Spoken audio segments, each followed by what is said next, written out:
আসসালামু আলাইকুম রহমতুল্লাহ। সম্মানিত দর্শক মণ্ডলী, আশা করি মহান রব্বুল আলমিনের অশেষ দয়া ও মেহেরবানিতে আপনারা সকলেই ভালো আছেন। হজরত সুলাইমান আলাইহিস সালাম পৃথিবীর অন্যতম ক্ষমতাধর একজন নবী, যাকে ইয়াহুদি, খ্রিস্টান, মুসলিম সকলেই অনেক ভক্তি করে থাকে। কেননা আল্লাহ রব্বুল আলমিন জান্নাত থেকে এক অলৌকিক আংটি সুলাইমান আলাইহিস সালামকে পাঠিয়েছিলেন এবং মহান রব্বুল আলমিনের হুকুমে এই আংটির দ্বারা সুলাইমান আলাইহিসসালাম পৃথিবীর সকল জিন, মানব, দানব, এমনকি বাতাসের উপরেও নিজের প্রভাব বিস্তার করতে পারতেন।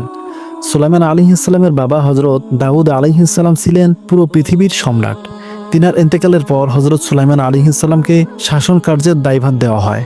হজরত সুলাইমান আলাইহিসসালাম শক্তিশালী আংটির মাধ্যমে তিনি সমস্ত জিন, পশু পাখিকে চোখের পলকেই নিজের কাছে হাজির করতে পারতেন। যেহেতু এই আংটিটি জান্নাত থেকে এসেছিল, সেজন্য যখন সুলাইমান আলাইহিসসালামকে গোসল করার কিংবা বাথরুমের মতো জায়গায় যেতে হতো, তখন তিনি এটিকে সঙ্গে নিয়ে যেতেন না। এ সময় তিনি তার এই আংটিটি খুলে তার নিজের এক দাসীর কাছে জমা রাখতেন। কিছু কিছু রেওয়ায়েতে এসেছে আল্লাহ রাব্বুল আলামিন একবার হজরত সুলাইমান আলাইহিসসালামকে পরীক্ষা করতে চাইলেন।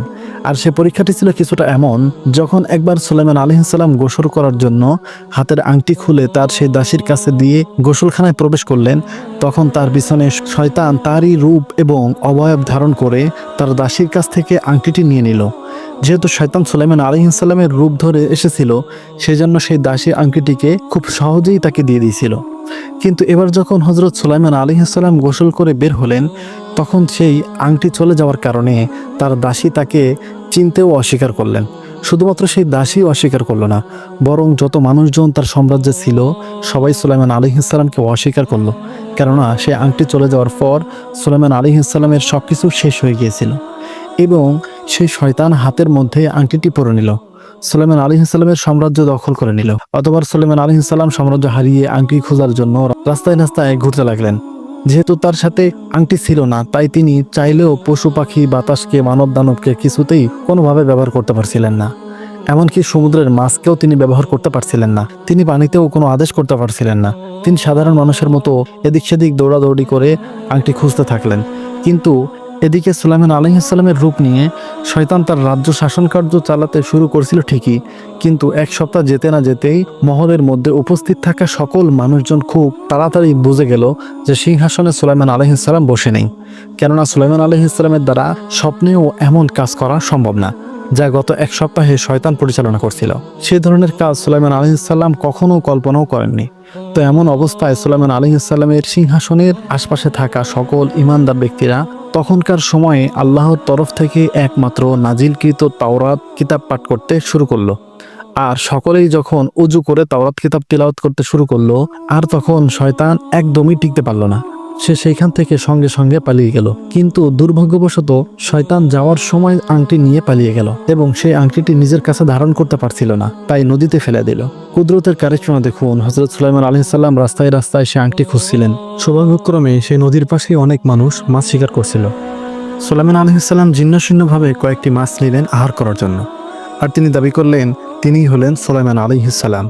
মাছ ধরা জেলেরা সুলাইমান আলাইহিসসালামের মুখ থেকে এমন দাবি শুনে খুব রাগান্বিত হয়ে গেল, কারণ তারা জানে এই পৃথিবীর অন্যতম বাদশা সুলাইমান মহাশক্তিশালী ক্ষমতাধর। সে যখন আসে তখন আশপাশের আবহাওয়া পরিবর্তন হয়ে যায়। মানুষ বুঝতে পারে সুলাইমান এসেছে। আর সেই জায়গায় কিনা এই জিন্নশীর্ণ মানুষ তিনি দাবি করছে সে নিজেই সুলাইমান। অতঃপর জেলার রাগান্বিত হয়ে তাকে এত মারধর করলো যে হযরত সুলাইমান আলাইহিসসালাম খুব জখম হয়ে গেলেন। এরপর কিছু দূরে গিয়ে নদীর পানিতে নিজের গা এবং ক্ষত ধুতে লাগলেন। কিন্তু রাস্তার পাশ দিয়ে আরো একদল জেলে রাস্তা অতিক্রম করছিল। সুলাইমান আলাইহিসসালামকে দেখে তাদের দয়া হলো, আর তাদের মধ্যে একজন বলতে লাগলো, এই ভদ্রলোককে দুটি মাছ দিয়ে এসো, মনে হচ্ছে কয়েক মাস যাবৎ কিছু খায়নি। অতঃপর দয়াশীল সেই দল দুটো মাছ দিয়ে চলে গেল। সুলাইমান আলাইহিসসালাম মাছ পেয়ে খুশি হয়ে গেলেন, কারণ আজ কয়েকটি মাস পর তিনি পেট ভরে খেতে পারবেন। যখন সুলাইমান আলাইহিসসালাম মাছ দুটো পেলেন, তখন তিনি পেট কেটে ময়লা পরিষ্কার করতে লাগলেন। অতঃপর সে মাছের পেটের ভিতরে সে আংটি পেয়ে গেলেন। সুবহানাল্লাহ! যে আংটি তিনি দীর্ঘ কয়েক মাস ধরে খুঁজে পাচ্ছিলেন না। এবার এমনটি দেখে সুলাইমান আলাইহিসসালাম আকাশের দিকে তাকিয়ে আলহামদুলিল্লাহ পড়লেন এবং জোরে জোরে রবের শুকরিয়া আদায় করলেন, আর সাথে সাথে সে আংটি পরে নিলেন। এবার যখন সুলাইমান আলাইহিসসালাম আংটি হাতে পড়লেন, আল্লাহ রাব্বুল আলামিনের কুদরতি কারিশমায় হযরত সুলাইমান আলাইহিসসালামের চারপাশ পরিবর্তন হয়ে গেল। এমনকি তার দেহের অবয়ব, চামড়া, জিন্নাশিন্না, চুল সবকিছু পরিবর্তন হয়ে গেল। এবং কিছু সময় আগে সে মারধর করা জেলেও দেখে ভয়ে পালিয়ে যেতে লাগলো। অতঃপর সুলাইমান আলাইহিসসালাম তাদেরকে আশ্বস্ত করে বললেন, আমি তোমাদের উপর কোনো প্রতিশোধ নিব না, কেননা আমার উপর গত কয়েক মাস যাবৎ যা চলছিল তা রব্বুল আলামিনের পরীক্ষা। তিনি দেখতে চান আমি সুলাইমান ক্ষমতার শীর্ষ আসন থেকে পতিত হয়ে আল্লাহ রব্বুল আলামিনের শুকরিয়া আদায় করি কিনা। তিনি অবশেষে সিংহাসনে পৌঁছে সাথে সাথে জিন জাতির সর্দারকে এক সভায় আমন্ত্রণ জানিয়ে নির্দেশ দিলেন দ্রুত সময়ে সে শয়তান জিনকে বন্দী করে নিয়ে আসার জন্য, যে কিনা তার আংটি চুরি করেছিল। তখন সকল জিন একদিনের মধ্যে সেই শয়তানকে বন্দী করে হযরত সুলাইমান আলাইহিসসালামের সামনে হাজির করলেন। সুলাইমান আলাইহিসসালাম তাকে একটি সিন্ধুকে ভরে সমুদ্রের মধ্যখানে ফেলে দিলেন। প্রিয় দর্শক, এই ঘটনাগুলো কোনো হাদিস থেকে নেওয়া নয়, আহলে কিতাব থেকে নেওয়া। আহলে কিতাবগণ এইগুলোকে সত্য বলে দাবি করেছেন, কেউ কেউ মন গড়া কাহিনীও বলেছেন।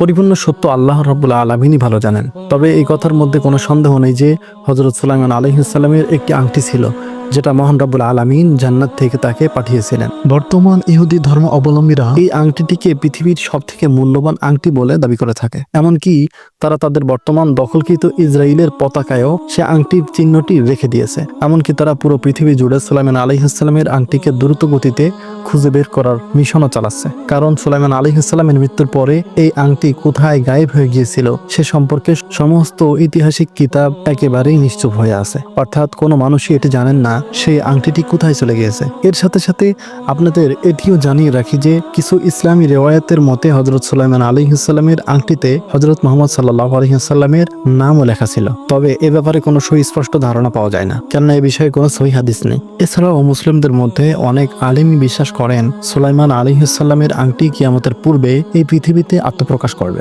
আর শুধুমাত্র আত্মপ্রকাশই করবে না, বরং এটা অনেক বড় ভূমিকা পালন করবে। কেননা হতে পারে যে সমস্ত মানুষেরা জিন এর অস্তিত্ব নিয়ে প্রশ্ন উঠিয়ে থাকেন, হয়তো এই আংটি তাদের এই প্রশ্নের উত্তর দেবে।